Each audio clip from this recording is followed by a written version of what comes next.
10 True Forest Horror Stories. Story number 1, The Hollow Echoes. The sun hung low in the sky, casting long shadows over the dense forest, as 6 friends trudged deeper into the woods.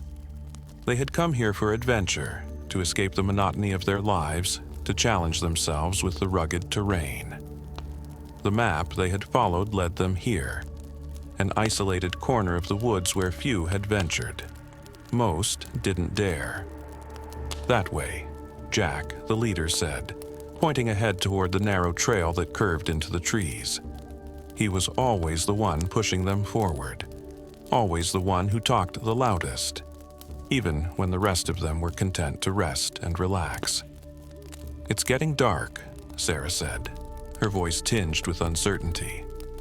Her blonde hair was tangled, her face flushed from the climb, but there was something in the air that made her uneasy.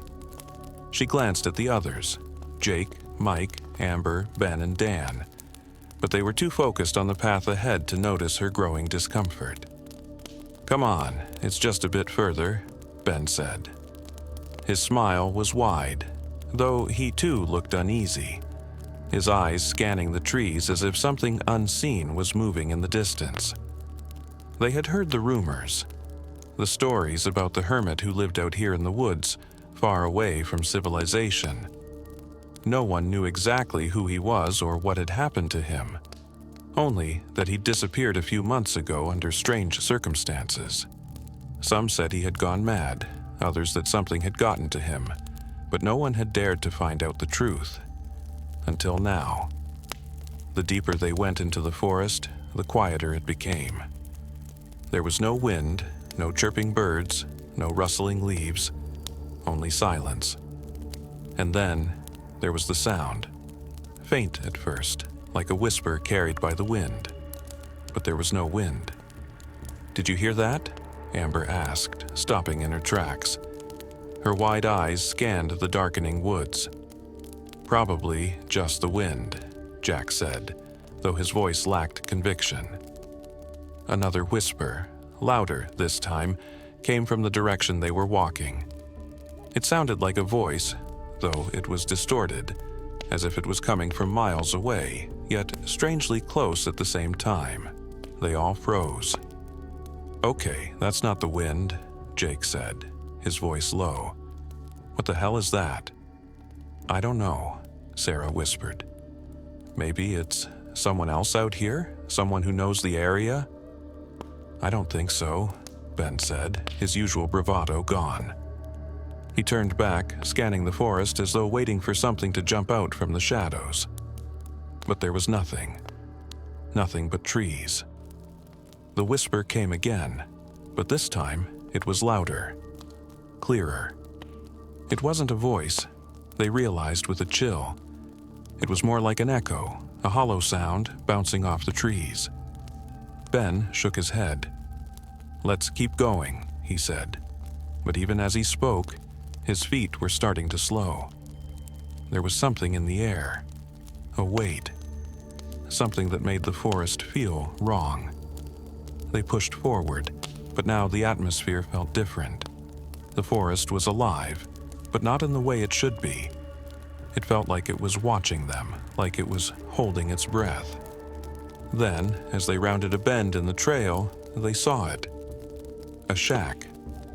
It stood alone in a small clearing, old and dilapidated, surrounded by a collection of trees that seemed to bend away from it, as if the forest itself wanted nothing to do with the structure. The windows were boarded up, and the door hung ajar, swaying gently in a breeze that didn't seem to exist. That's it," Sarah said, her voice shaking. "That's where the hermit lived." Jack took a step forward. "Let's check it out. Maybe we'll find something useful. Maybe we can figure out what happened to him." They approached the shack cautiously, each step heavier than the last. The whispering sound was now replaced by a dull thumping, like the sound of something heavy hitting the ground, far off in the distance. It was rhythmic, like a heartbeat. Inside, the air was thick with dust and decay. The smell of mold and old wood filled their noses as they stepped into the darkness. There was no furniture, just a floor covered in broken bits of wood and old crumpled paper. A single, crooked beam of light shone through a crack in the wall, illuminating a small corner where something caught their attention. A pile of clothes. Dirty, torn clothes. They were strewn across the floor, haphazardly tossed aside like someone had thrown them there in a hurry. "What the hell?" Jake muttered. Then they saw the drawings on the walls. They weren't sketches or doodles. They were detailed, disturbing images. Figures with hollow eyes, twisted faces, and long clawed hands. In one corner of the wall, there was a crude drawing of a person tied to a tree, their mouth open in a silent scream. Ben recoiled. This isn't normal. This is crazy." The room seemed colder now, as if the forest had crept in with them. "We need to go," Sarah said, her voice barely above a whisper. She turned to leave, but then stopped dead in her tracks. There, in the corner of the shack, was a small trapdoor leading down into a dark cellar. "Do you hear that?" Amber asked, her eyes wide, the whispering. It was coming from below. Jack hesitated, but his curiosity got the best of him. "We have to see what's down there."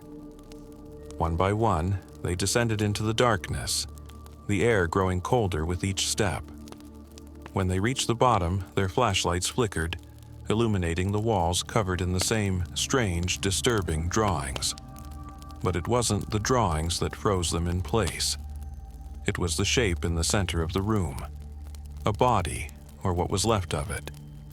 It was sitting, slumped in the corner, pale skin stretched tight over its bones.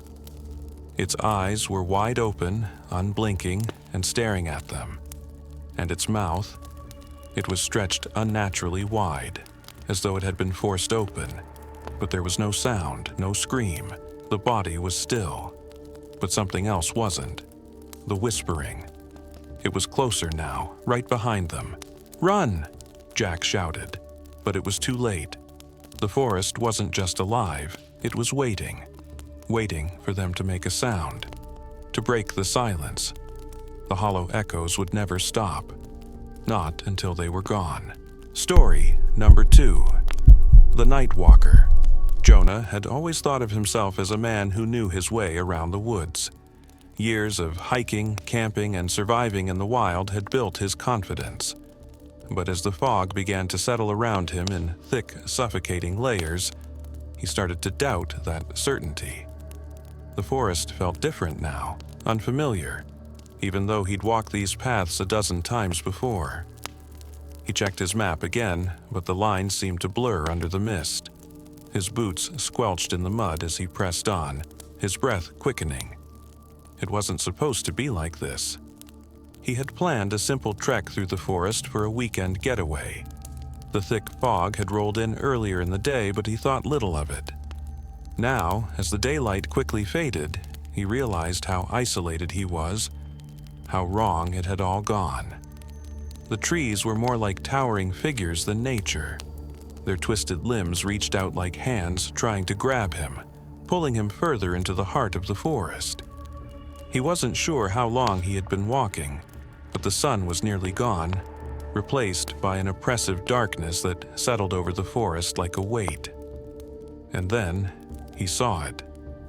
A shadow, just at the edge of his vision. At first, Jonah thought it was just his tired eyes playing tricks on him. The fog distorted everything, giving the trees strange shapes. But as he kept walking, the shadow seemed to move. Quick, subtle, just out of his direct line of sight. He froze, staring hard into the mist, but there was nothing. No movement, no sign of anything. He shook his head, maybe he was just tired. But then it came again, the shape, taller this time. A glimpse of something dark moving between the trees. His pulse quickened. It wasn't just his imagination. Something, or someone, was out there. Jonah swallowed hard, trying to steady his breath. He wasn't alone. He pushed forward, his heart pounding in his chest. The forest felt alive with unseen eyes, watching him from the darkness. The air grew colder, and the smell of damp earth mixed with something else. Something sour, almost rotten. A twig snapped behind him.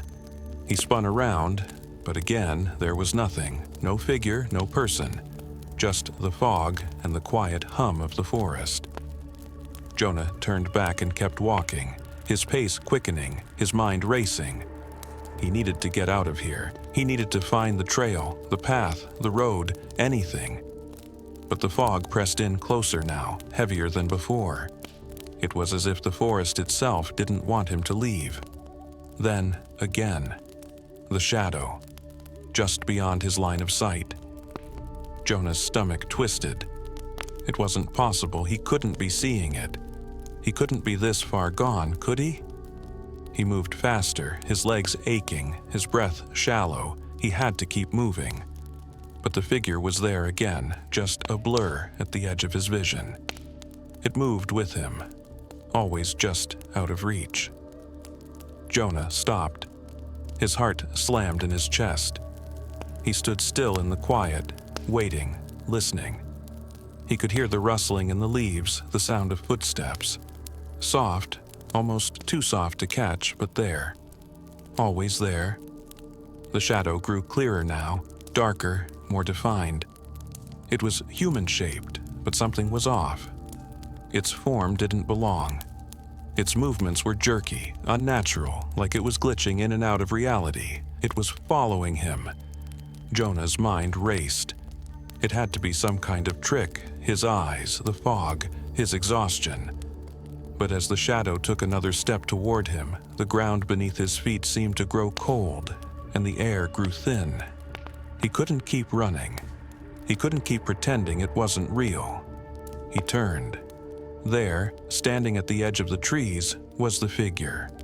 Tall, dark, with long, spindly arms that reached out like they were meant to drag him into the darkness.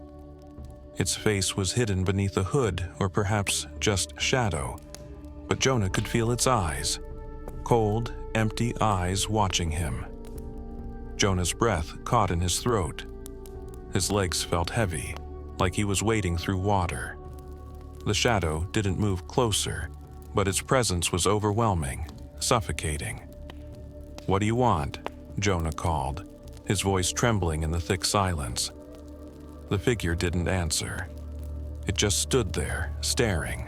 Jonah's body tensed. There was no way around it. He had to confront it. Whatever this thing was, he had to face it. Maybe then the fog would lift. Maybe then he would be free. He took a step forward, but the moment he did, the shadow moved too. Just a step, then another. Closer, matching his every move. It wasn't real. It couldn't be real. Jonah's heartbeat thundered in his chest. His mind was screaming at him to run, but his body didn't obey. The figure was moving faster now, its limbs stretching unnaturally long, reaching for him, dragging itself toward him with disturbing precision. Jonah took another step back.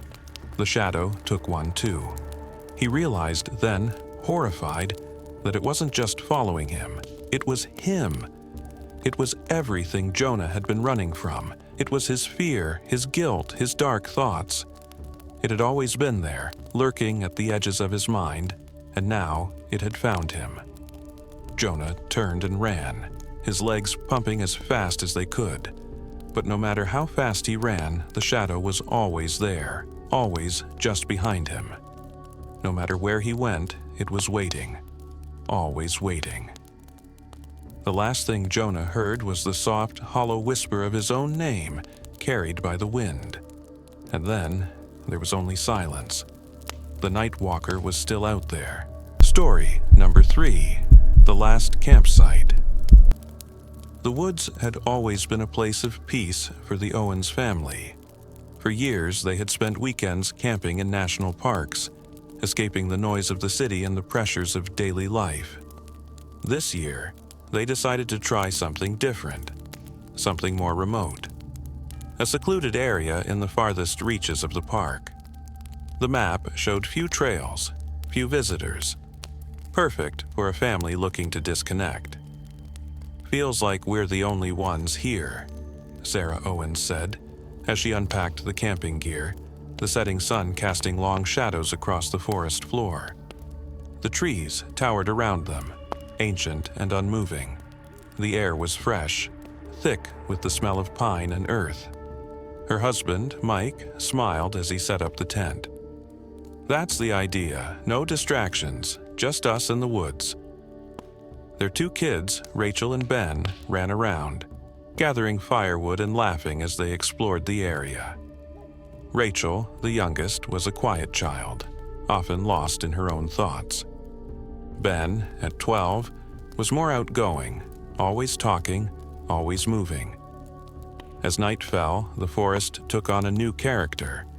The temperature dropped, and the sounds of the woods grew louder, the rustling of branches, the distant call of an owl.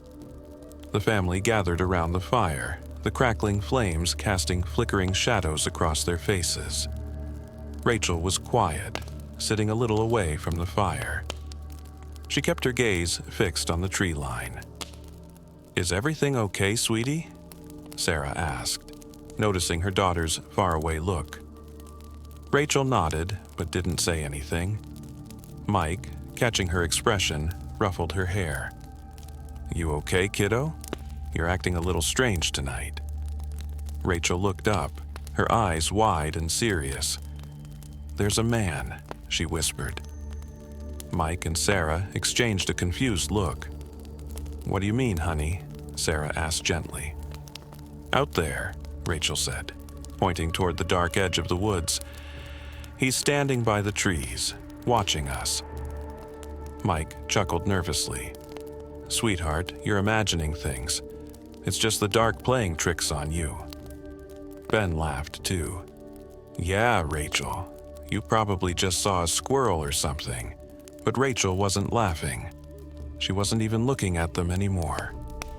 Her eyes were fixed on the tree line again, and she seemed so certain, so terrified, that it made Mike uncomfortable. "It's not a squirrel," she said softly. "He's wearing a hat, and his eyes, they're just watching." Sarah's face tightened with concern. "Ben, can you go check around the camp? Maybe Rachel just heard something, but I don't want her to be scared." Ben rolled his eyes but agreed. "Fine, I'll check, but it's probably nothing." As Ben wandered into the dark, Mike turned to Sarah. "It's probably just an animal, right?"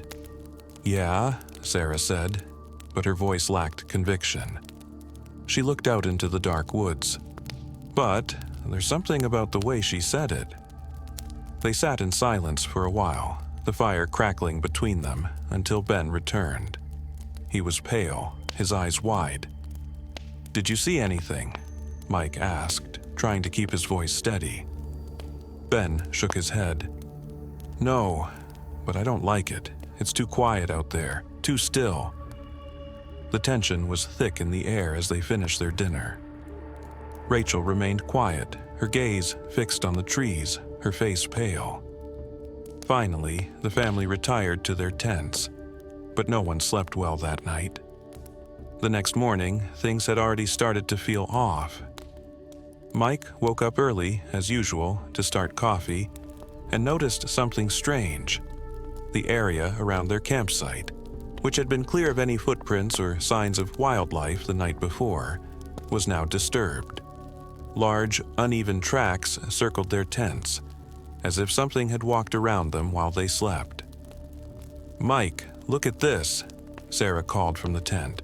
"There are footprints everywhere." Mike knelt to examine them. They weren't human, too big, too strange. The tracks were heavy, almost like the impression of large boots, but the shape was wrong. The ground was soft, and whatever had walked through had left deep impressions. "They weren't here yesterday," Mike said, his voice tight. Rachel's voice broke through the silence. "The man is here," she said softly, her eyes wide with fear. Mike stood up quickly. "Rachel, we've been through this. There's no man. It's just a misunderstanding. Maybe some animal wandered by last night." But something about the tracks made Mike uneasy. The prints weren't just near the tents, they were all around them, forming a perfect circle. "Ben, go check the perimeter," Mike ordered, trying to shake off the growing anxiety in his chest. Ben took off, but after a few minutes he returned, his face pale and shaking. "There's something over by the trees. I don't know what it is." "Show me," Mike said, his heart racing. Ben led him to the far edge of the campsite, where the trees thickened into darkness. At first, Mike couldn't see anything, but then, as Ben pointed, he saw it. A large figure stood in the shadows between the trees. Tall, and just far enough to be out of clear sight, but Mike could make out the vague shape. A man wearing a wide-brimmed hat, standing perfectly still. He looked away for a moment, thinking he was imagining things. When he looked back, the man was gone. But the air had changed. The stillness in the woods was heavy, unnatural. "We're leaving," Mike said firmly, the decision final. He grabbed Sarah's hand and turned to Rachel. "Pack up, we're heading home." As the family hurried to break camp, they heard it. The soft crunching of footsteps, moving just outside their camp. It wasn't an animal, it was something else, something deliberate. When they looked out into the trees one last time, the man was there again, standing silently between the trunks watching them. This time, he didn't move. They left everything behind and fled from the woods, not stopping until they reached the nearest ranger station. The campgrounds were empty when they arrived, and when Mike asked about the area, the ranger hesitated. "There's a reason we don't let people camp in that part of the woods," the ranger said. "It's cursed. Locals say there's something out there, something that doesn't want you leaving. A man, or a spirit, or God knows what. We don't talk about it much." Mike didn't need to hear more. He knew they never went back to those woods. The last campsite was the last place they'd ever go, and they would never speak of it again. But every now and then, when the fog was heavy and the woods felt close, Mike could still hear the footsteps, just out of reach, following them wherever they went. Story number 4, The Blood Red Creek. It had been supposed to be a simple hike, just a weekend in the woods, away from the noise of the world. 4 friends, Jack, Rachel, Tom, and Emily, had made plans for a weekend getaway, eager to escape their daily routines. They'd picked a trail in a part of the forest they'd never been to before, an uncharted area that wasn't marked on any of the usual maps. The idea of exploring something new, something untouched, excited them. They had no idea how wrong things would go. The first sign that something was off came when they stumbled upon the creek. At first, it was just the sound of running water that caught their attention, a soft, gurgling sound in the distance. Jack, being the leader of the group, suggested they follow the sound and see where it led. It was easy to see the creek from the trail, just a small, narrow stream cutting through the woods, the water flowing lazily over rocks and moss. But as they got closer, something felt wrong. The water wasn't clear, it wasn't even murky. It was red, deep, dark red, as though the creek had been stained with blood. Is that normal?" Rachel asked, her voice barely above a whisper as she stared at the water. Jack crouched down by the edge, dipping his hand into the stream. It felt cool, almost too cold for the time of year, but it was the color that made him uneasy. He pulled his hand back quickly. "Don't touch it," Emily said, stepping away from the creek. "Something about this feels wrong." Jack stood up and surveyed the area. The trees around the creek were twisted and thick, their branches blocking out much of the light. The air felt heavy, the silence almost suffocating. There was no animal sound, no birds, no rustling leaves, just the faint rush of the red water moving downstream. Tom, ever the skeptic, laughed nervously. It's probably just some kind of algae or iron deposits in the water. No need to overthink it. But none of them could shake the feeling that something wasn't right. The forest around them seemed to grow darker, the shadows stretching longer with each step. It was as if the trees were closing in, the path narrowing, guiding them toward something they couldn't see.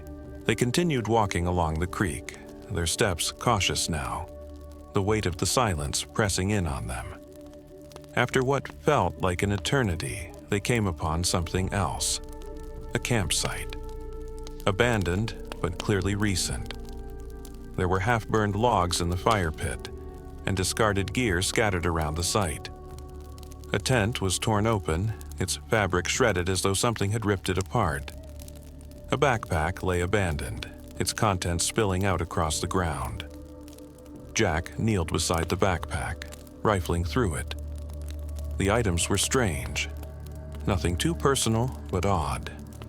A blood-stained knife. A map that was smudged with dirt, as though it had been grabbed in a hurry. There were also signs of a violent struggle. A broken tent pole lay near the fire pit, and the ground was disturbed as if someone, or something, had been dragged through the dirt. Someone was here recently, Jack said, his voice tense. They left in a hurry. Emily looked around nervously, her eyes darting from tree to tree. I don't think they left by choice. Rachel shivered, stepping back from the campsite. This feels wrong. We should go now. But Tom wasn't listening. He was already walking deeper into the forest, following the creek as it wound through the trees. It's just a campsite. Who knows what happened here? Maybe it's abandoned. Let's keep going. Jack hesitated but followed, as did the others. They had come this far. They couldn't turn back now. But the further they went, the more the forest seemed to shift around them. The trees grew thicker, the shadows longer. The creek, once a gentle flow of red water, now seemed to pulse with a strange, rhythmic energy. It was as though the forest itself was alive, guiding them deeper into its heart. And then they heard it. A low, guttural sound. Something shifting through the underbrush. At first, it was just a rustle, like an animal. But then it grew louder, closer. And it wasn't the sound of an animal. It was footsteps. Heavy, deliberate footsteps. "Get off the trail," Jack hissed, pulling Rachel and Emily behind a large tree. They crouched down, hearts pounding, listening. The footsteps stopped. There was a long pause. Then they heard a voice, a low, guttural whisper that seemed to come from everywhere, surrounding them. "You shouldn't have come." It wasn't just a voice. It was a presence, a force that pressed in on them from every side. They couldn't see it, but they could feel it, thick in the air, filling their lungs. Something ancient, something that had been there long before they arrived. Jack motioned for them to move, but the forest seemed to close in on them, the trees narrowing, the ground rising up as though it were trying to swallow them whole. The footsteps came again, this time closer, and then, through the fog and trees, they saw it. A figure. Tall, hunched, with long, gnarled limbs and a face twisted in a grotesque grin. It wasn't human. It couldn't have been. It was staring directly at them. Tom screamed, turning to run, but the ground beneath them seemed to shift. The trees parted and then closed in behind them, blocking their path. They were trapped. Jack turned to face the creature, his heart racing, but there was nothing left to do. The forest had found them, and the blood-red creek had drawn them in, deep into its secrets. They never left the forest. The campsite was abandoned again, and the creek, still flowing with its blood-red waters, kept moving through the woods, a silent witness to what had happened there, and to what would happen to anyone else who wandered too far. Story Number 5. The Shrieking Pines. Cole had hunted these woods for years. He knew every trail, every ridge, every dark corner of the forest like the back of his hand. It was his sanctuary, a place where he could escape the noise of the world and be alone with the silence of the trees. The pines had always been thick and steady, their tall trunks standing like silent sentinels in the wind. The ground was familiar, the air always crisp with the scent of earth and pine needles. But today, something was different. Cole stood at the edge of the forest, staring at the pines as the wind stirred the branches above him. There was a groan in the air, a strange, hollow sound that seemed to come from deep within the trees. He frowned. The pines had always creaked in the wind, but this was different. It wasn't just a creak, it sounded almost human. A low, mournful wail that seemed to echo through the woods, vibrating in his bones. Shaking his head, Cole pushed forward, the weight of his rifle heavy in his hands. He couldn't explain it, but the forest felt off today. He had come here to hunt deer, just like he always did, but the nagging feeling in the pit of his stomach wouldn't leave. He brushed it off, telling himself it was just the isolation playing tricks on his mind. The sun was sinking low, casting long shadows through the trees. Cole pushed on deeper into the forest, following the familiar trail that led to his old hunting camp. As he moved further into the woods, he noticed something else. Lights. Strange flickers in the distance, like the glow of a campfire, but there was no camp around here. He paused, scanning the woods.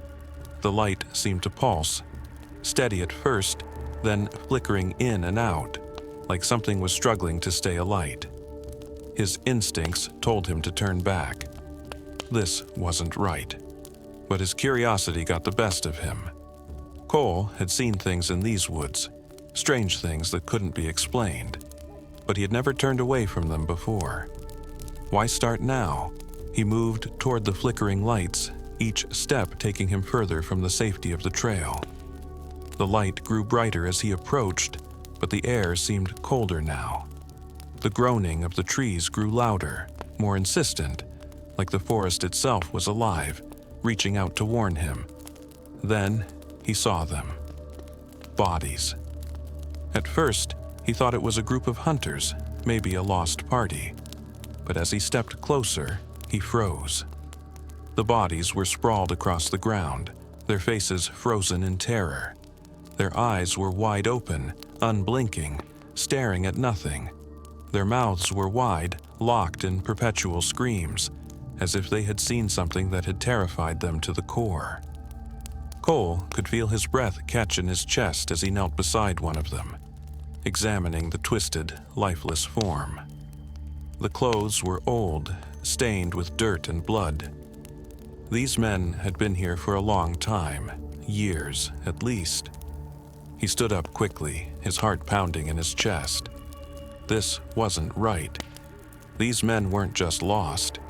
They were murdered. There was something in these woods, something that had taken them, and it was still here. The flickering light seemed to intensify as Cole turned, his eyes scanning the trees.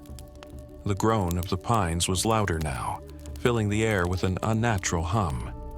He could feel the wind picking up, howling through the branches like a scream. And then he heard it.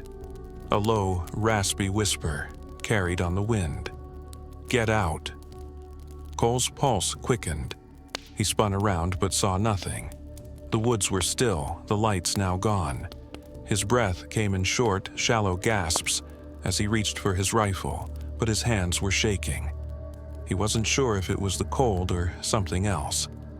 Another voice, this time closer, rasping from behind him. "Leave." He didn't need to hear it again. He turned and ran, his feet pounding the forest floor as the wind howled around him. The trees seemed to close in, their groans growing louder, more insistent. He could feel something chasing him, something following just behind him. He didn't look back. Cole didn't stop until he reached the edge of the forest, his breath ragged and his chest tight with fear. The pines stood silent now, as if nothing had happened. The strange lights were gone, and the air had returned to its usual crispness. But Cole knew better. Something had changed in those woods. The pines had shrieked, and the voices had spoken. The men, the hunters, they hadn't been the first, and they wouldn't be the last. He left the forest behind, but he knew he would never come back. Not to that part of it. Something dark had awoken there, something that couldn't be outrun. The woods and the pines would always be waiting. And if you listened close enough, you could hear them. The groans, the shrieks, the screams. Story number 6, The Forest's Wrath. David and Anna were always looking for a challenge. They'd hiked some of the toughest trails in the country, camped in remote areas where few dared to go. But there was one place that had always intrigued them, the protected forest near the old logging town. It wasn't on any tourist maps. The government had sealed it off years ago, claiming the land needed to heal from decades of exploitation. But David and Anna didn't care about that. To them, it was just a mark of authenticity, a real test of their skills as backpackers. The day they entered the forest was warm, the sun filtering through the thick canopy of trees overhead. But as soon as they left the trail and ventured deeper, the air turned heavy, thick with the smell of damp earth and rot. It felt different. The trees here were older than any they'd seen before. Taller, twisted, their bark blackened in places, as though they'd been scorched long ago and never healed. "It's quiet," Anna said, glancing around as the deep woods closed in around them. The only sound was the crunch of their boots on the leaf-covered ground. David grinned, his backpack slung high on his shoulders. "That's the way I like it. Peace and quiet, just us and the trees." But as they pushed further into the forest, the silence seemed to grow heavier. The trees stood still, their branches creaking ominously in the windless air. There were no birds, no animals, nothing but the sound of their own footsteps. Anna's nerves began to itch. "Something feels off about this place," she muttered, but David waved her off. "It's all in your head. Let's just keep going. We'll find a good spot to camp by nightfall." By the time they stumbled upon the cabin, it was already late afternoon. It was an old, weathered structure, hidden behind a thick screen of bushes and overgrown vines, nearly swallowed up by the forest. Its wood was gray and splintered, the windows cracked, but it looked solid enough. They hadn't expected to find anything, and the idea of shelter for the night was too tempting to pass up. "I guess this place has been here a while," David said, knocking on the door, which creaked open with ease. Inside, the cabin smelled stale, like old wood and dust. The floorboards groaned under their weight, and everything was covered in a thin layer of dirt. A fireplace sat in the corner, its stone mantel cracked and covered in moss. The furniture was sparse. 2 chairs, a small table, and an old rocking chair that looked like it hadn't been touched in years. But despite the decay, there was something oddly inviting about it. They weren't sure why. They had no plans of staying here longer than the night, but something about the place made them feel like they could, like they were meant to. Anna glanced at David, her brow furrowed. "Do you think anyone still lives here?" David shrugged, dropping his pack onto the floor. "Not anymore. Looks abandoned to me, but it's better than camping outside in the dark." As they settled in, Anna noticed something strange. The air inside the cabin felt too still. The silence pressed down on her chest, making her feel as though the walls themselves were closing in. There was no wind, no animals, no sounds of life at all. She tried to shake it off, telling herself it was just the remoteness of the place, but when she went to bed that night, she couldn't sleep. Every creak of the cabin seemed to echo too loudly, too sharply, and every shadow that passed under the door made her pulse quicken. The next morning, they woke to find the cabin had taken on a different feel. The sun was barely filtering through the trees, casting long, thin shadows over the dusty floor. It was as if the night had lasted longer than it should have, like the forest had kept them trapped in time. After packing up, they decided to look around the area. They weren't far from the cabin when they found the old cemetery. The gravestones were nearly hidden by weeds and vines, leaning crookedly as if they were trying to escape the earth. The names carved into the stones were worn and nearly unreadable, but one stood out: the Thorne family. The year on the stone was faded, but it looked like it had been a long time since anyone had tended to this graveyard. "Who the hell are the Thorne family?" Anna asked, her voice soft, but with an edge of unease creeping in. David shrugged. "Could have been old settlers or farmers, maybe. It's not unusual to find graveyards like this in remote areas." But something didn't sit right with Anna. She knelt by the graves, brushing away dirt and leaves. She squinted at the names, but the dates were barely legible. "Listen to this," she said. "It says here, the Thorne family vanished without a trace in 1923. David didn't respond at first. His gaze was fixed on the forest behind them, where the trees seemed to stretch further than they should. "We should go," he muttered, his voice suddenly low. Anna stood up, her stomach tight. "What do you mean? There's more. It says—" But David cut her off, grabbing her arm. "I don't want to know anymore. We need to leave now." The feeling of wrongness in the air had grown stronger, and the woods seemed to press in around them.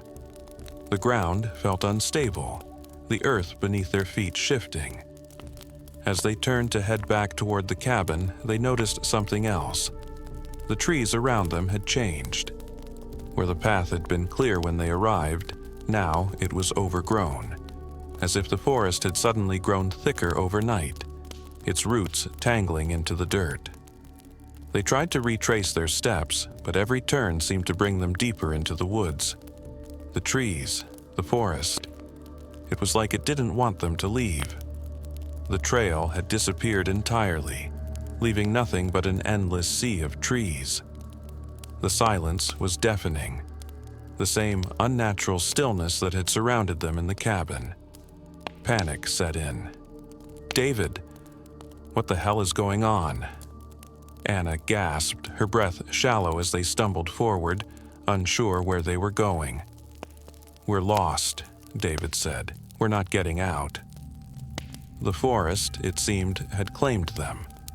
The trees closed in, their branches like long arms, blocking the sky, suffocating them in the thick, oppressive silence. And they could feel it too, the weight of eyes watching them, something ancient and angry deep within the woods, as if the forest itself didn't want them to leave, as if it had waited for them to come, to wander into its grasp, to become another part of its history. They would never find their way out. Story number 7. The Whispering Trail. David had always been the type to hike alone. He found solace in the quiet, in the stillness of the forest, where the only sounds were the crunch of his boots on the trail and the rustling of leaves in the wind. Today's hike was supposed to be just like any other. A long, peaceful walk through a remote section of the woods he'd never explored before.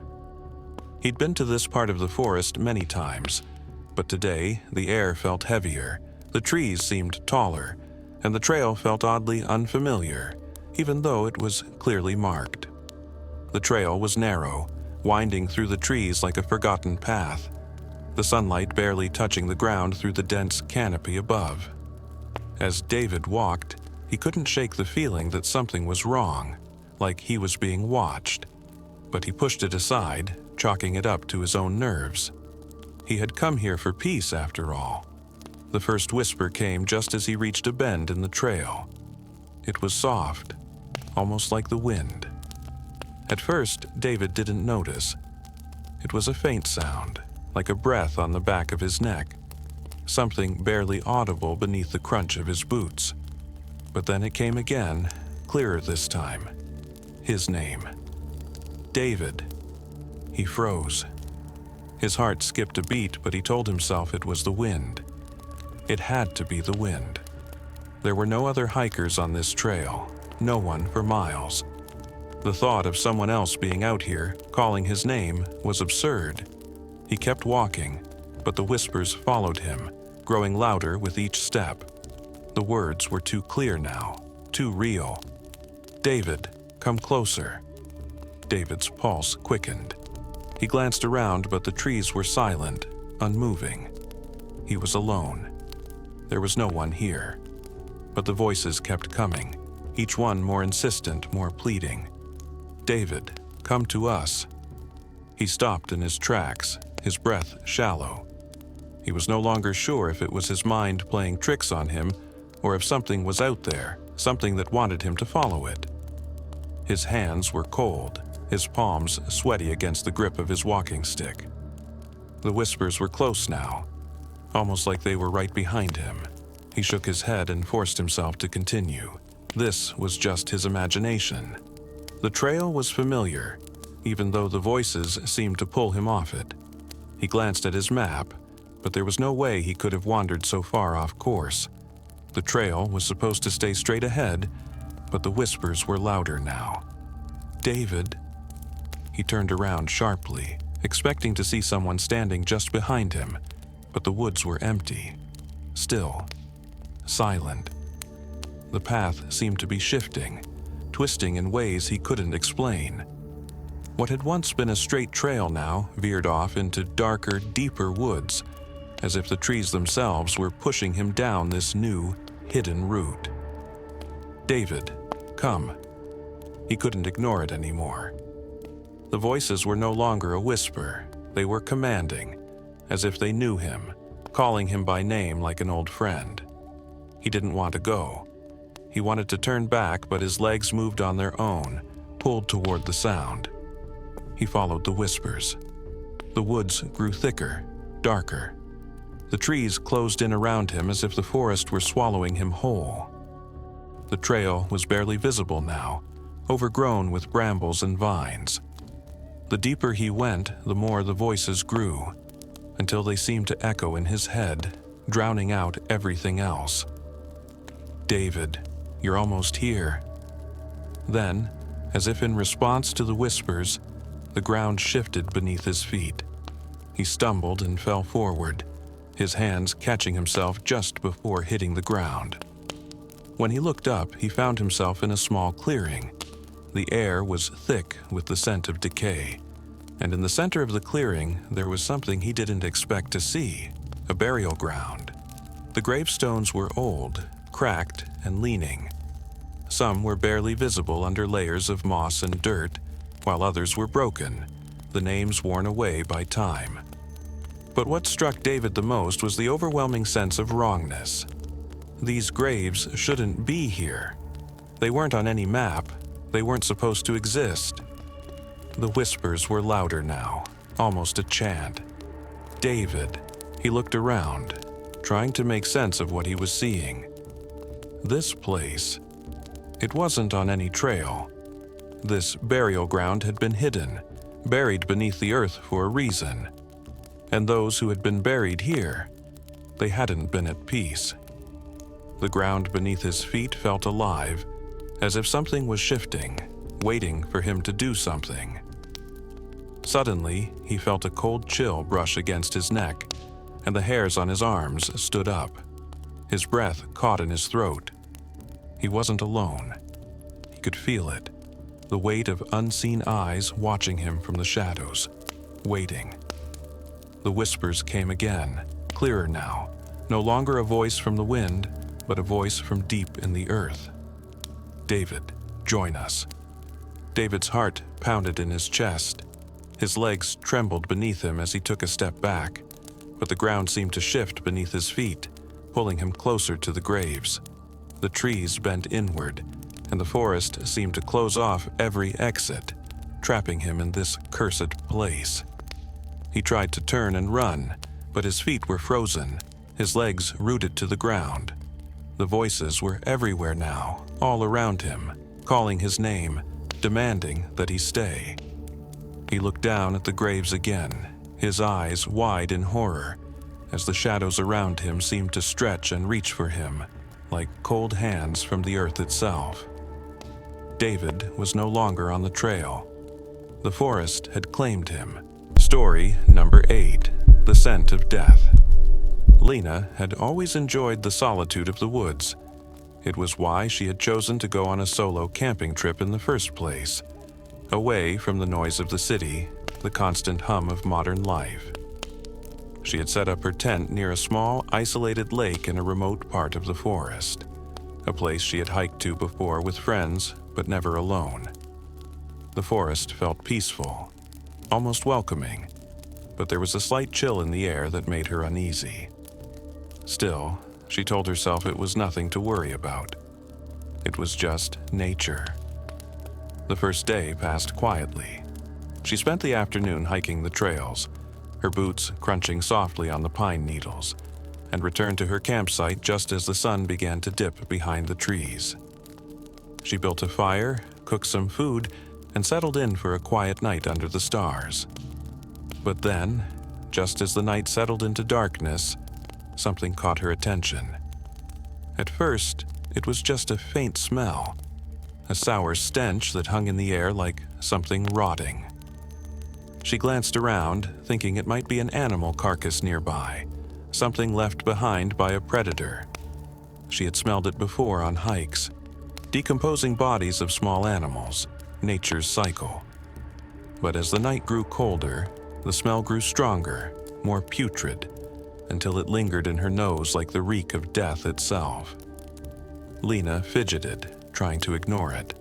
The smell was bad, but it wasn't unusual for the forest.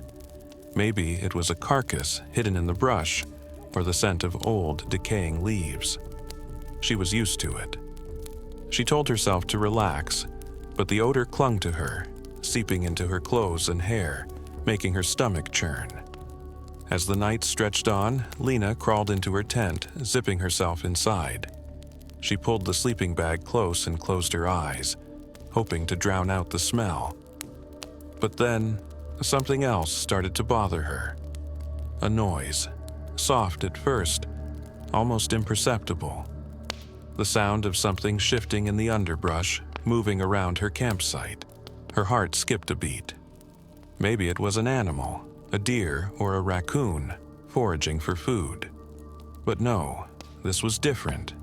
The noise was too deliberate. It wasn't the scurrying of small paws or the rustling of leaves. It was something bigger, something heavier. She held her breath, listening. The sound moved closer.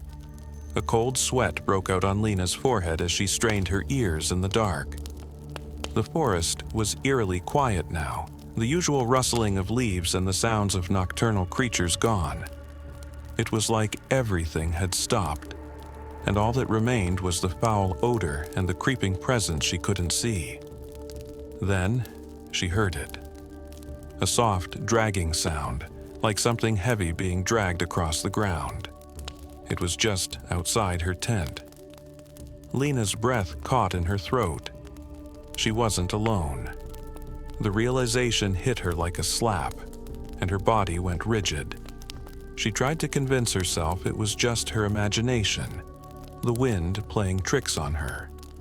But the dragging sound continued, and it was getting closer. Every instinct in her screamed to run, to get out of the tent and into the safety of her car, but she couldn't move. Her mind was frozen. The smell of death grew stronger, and Lena could almost taste it, thick and cloying in the back of her throat. Her eyes darted around the inside of the tent, but she couldn't see anything. Just the shadows of the trees flickering through the thin fabric. Then, the sound stopped. Dead silence. Lena strained her ears, hoping to hear something, anything. But all she could hear was the thudding of her own heart, pounding in her chest. And the smell. It was unbearable now. She felt like she was suffocating in it, like it was filling her lungs, coating her insides. Suddenly, a sharp crack of a twig broke the silence. It came from outside the tent, directly to her left. Her pulse shot through the roof, her mind racing. There was something there, something moving, something alive. She couldn't tell if it was human or animal, but whatever it wasn't friendly. Lena's mind snapped into survival mode. She grabbed her flashlight from the corner of the tent, her hands shaking violently. Her breath was shallow, and the cold sweat on her skin felt like ice. She knew she had to leave. She had to get away. But as she unzipped the tent, a sudden thought hit her, like a cold hand gripping her throat. What if it wasn't just an animal? What if the forest had its own dark history, a history that no one spoke of, a history of people who came into the woods and never left? Lena had heard the stories, rumors whispered by locals about hikers and campers who had disappeared without a trace. The authorities never found their bodies. They were swallowed up by the woods, the forest taking them into its depths, never to be seen again. And now, Lena realized with a sickening jolt, she was in that forest. She was alone, and something was watching her. The dragging sound started again, this time louder, closer. It was right outside her tent, just a breath away. Lena's hand froze on the zipper. She didn't know what was out there, but she could feel it. She could feel its eyes on her, waiting, knowing she was trapped. She pulled the zipper open and darted out of the tent, but as soon as she stepped into the night air, she was hit with the full force of the smell. It was overpowering, like rotten meat, and it made her stomach churn. The flashlight trembled in her hand as she scanned the darkness, but there was nothing. Nothing but the trees and the dense fog rolling in. The world felt like it had swallowed her whole. Then, through the trees, she saw it. A figure, tall and dark, standing just outside the edge of the clearing. Its features were obscured by shadows, but she could see its outline. Its eyes glowed faintly, reflecting the dim light of her flashlight. Lena didn't think. She turned and ran, stumbling through the brush, her feet tripping over roots, her breath ragged in her chest. The smell followed her, clinging to the air like a predator on her heels, and the figure in the trees moved closer, closer with every step. The forest was closing in on her, and she realized with a sickening certainty that she would never leave. The forest had claimed her, just like it had claimed so many before her. The scent of death was all around her, and she couldn't outrun it. Story number 9. The Forest of Eyes.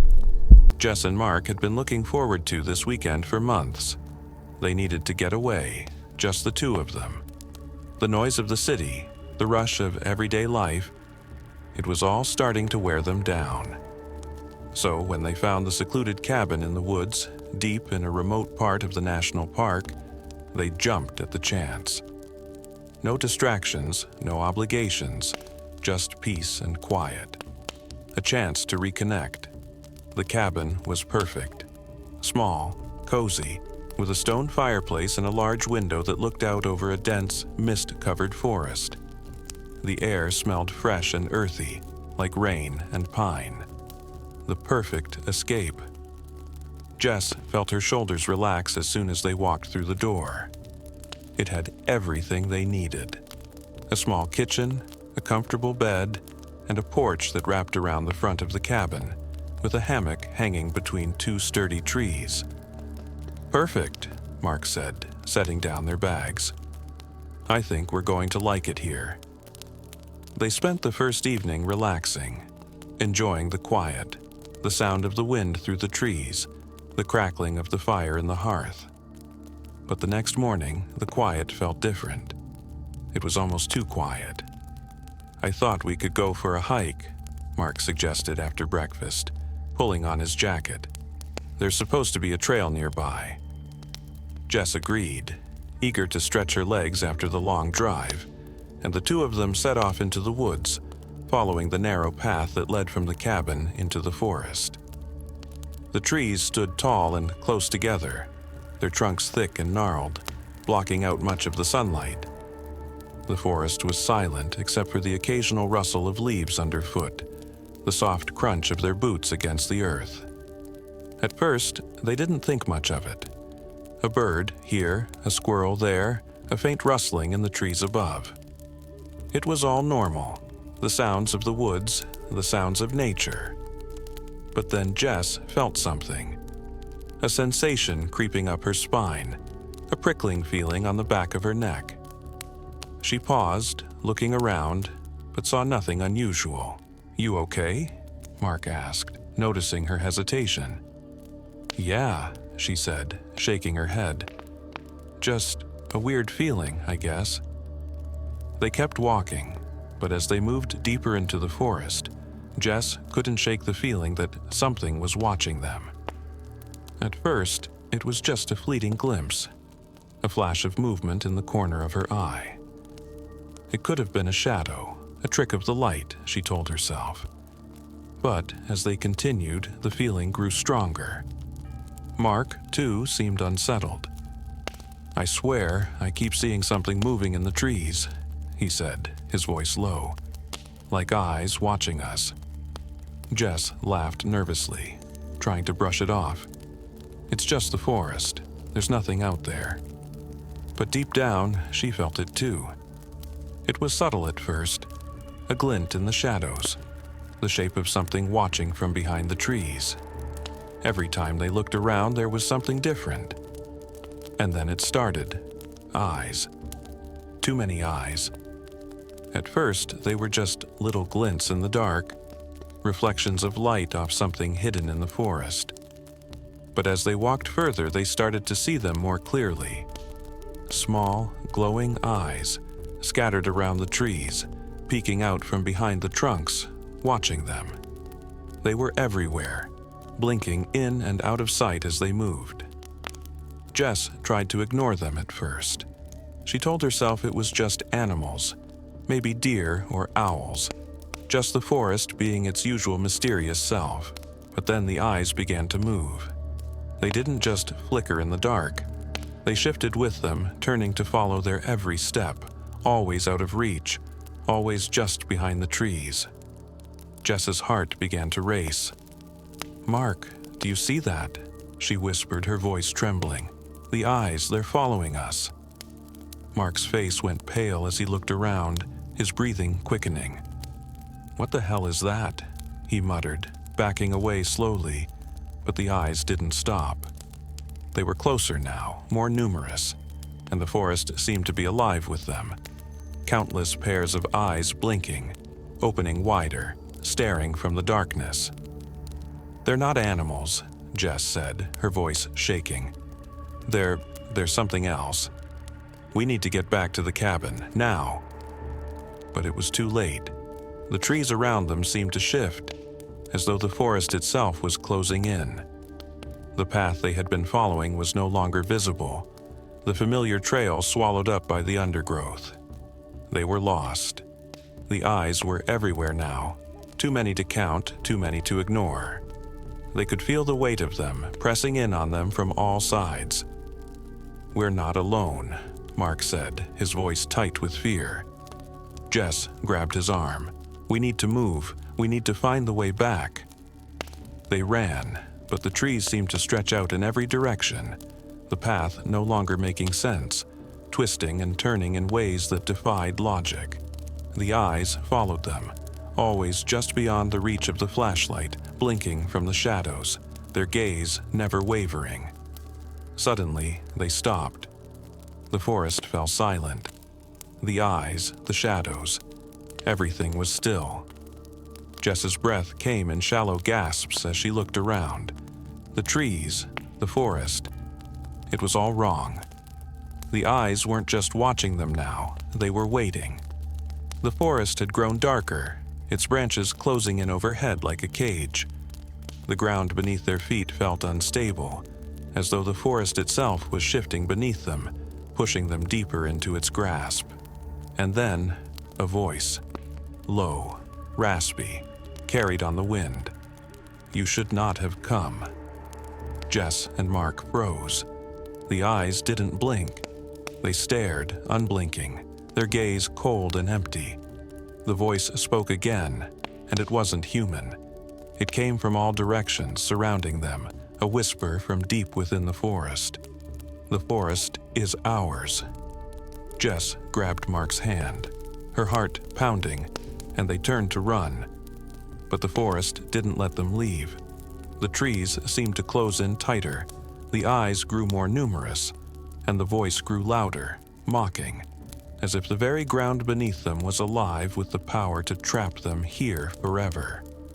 They would never find their way back to the cabin. The forest had claimed them, and its eyes would watch them, always.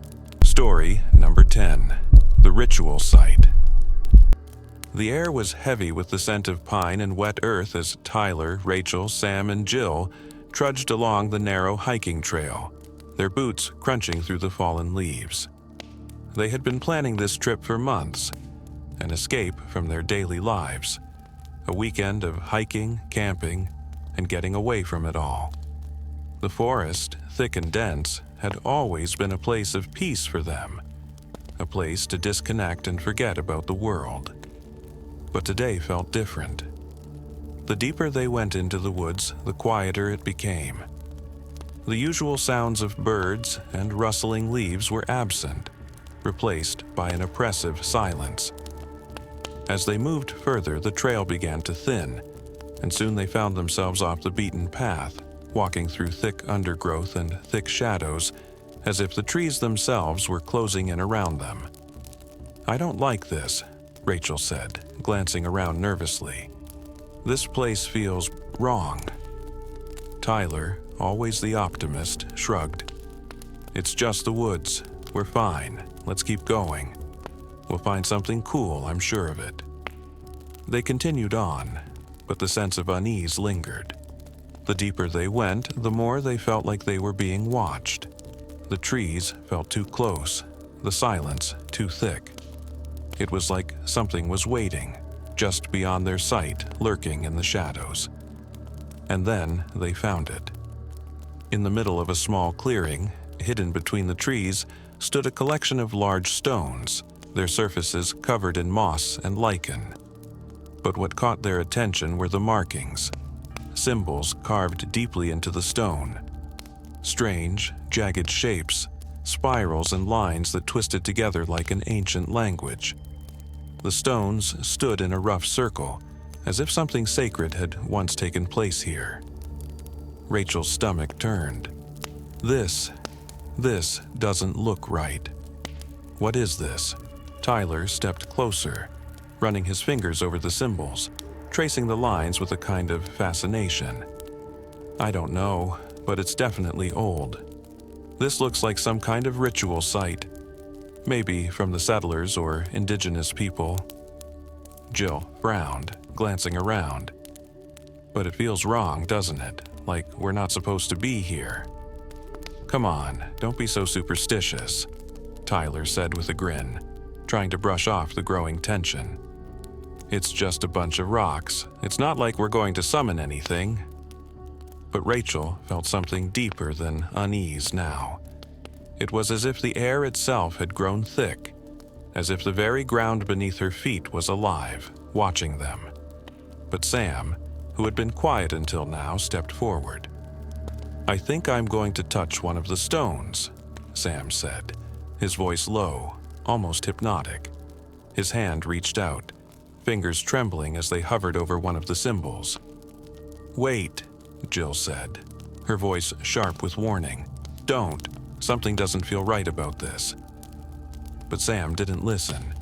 He pressed his hand onto the stone, and the moment his skin touched the surface, there was a low hum, almost inaudible at first, then growing louder, a vibration that shook through the air. The ground seemed to tremble beneath them. Sam jerked his hand back, eyes wide, as if something had just jolted through him. "Did you feel that?" he asked, his voice shaken. Before anyone could respond, Rachel stumbled backward, her eyes locked onto the stone Sam had touched. The ground around them seemed to shift, the trees growing darker, as though shadows were creeping closer. The air grew colder, biting at their skin, and the silence deepened, making every movement feel muffled, distant. "What's happening?" Jill whispered, her voice tight with fear. Tyler turned to look at her, but his face went pale. "Guys, look around." The forest was changing. The trees were no longer just trees. They looked wrong, their bark twisted and contorted in unnatural ways, their branches bending toward them like gnarled fingers. The ground beneath their feet seemed to pulse, and the symbols on the stones began to glow faintly, casting a sickly light that flickered and danced across the clearing. The air was thick with something darker now. The trees began to groan, a low, unsettling sound like the forest was waking from some ancient slumber. Something was moving around them, just out of sight, something large shifting through the underbrush. And then the visions started. Rachel's eyes widened in horror as she suddenly saw it. A face, gaunt and pale, its hollow eyes staring into hers, just beyond the trees. The face twisted in agony, its mouth moving, but no sound came out. She screamed and closed her eyes, but the image didn't go away. It was in her mind now, etched into her vision. She could feel it watching her, waiting. "What's happening to us?" Sam gasped, backing away, his voice trembling. The forest around them seemed to close in, the trees leaning forward, the shadows growing deeper. The ground beneath their feet seemed to shift again, and Jill collapsed to her knees, clutching her head as if trying to block something out. I can't stop hearing it," she whispered. "The voices, they're coming from everywhere." The air grew thick with whispers, a low, guttural murmur that filled their ears, vibrating in their bones. The words were unintelligible, but the tone was clear, mocking, cruel. They had disturbed something ancient, something that had lain dormant for centuries, waiting for the right moment to wake. "Get out," Rachel whispered, her voice barely a breath. "We need to leave, now." But as they turned to leave, the path they had come from was gone. The forest had closed in on them, the trees forming a barrier, an impenetrable wall of shadows. The clearing was no longer a place of safety. It had become a trap. The whispers grew louder, more insistent, filling their minds, drowning out their thoughts.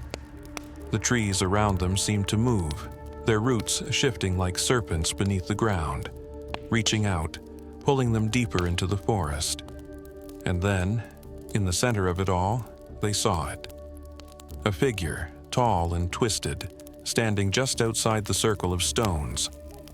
Its eyes burned with an unnatural light, and it smiled, a grotesque grin stretched wide across its face. "You shouldn't have come," the voice echoed, not from the figure but from everywhere, inside their heads, in the trees, in the ground. The ritual had begun. They had awakened something that had been sleeping for far too long, and now it was awake and it was angry.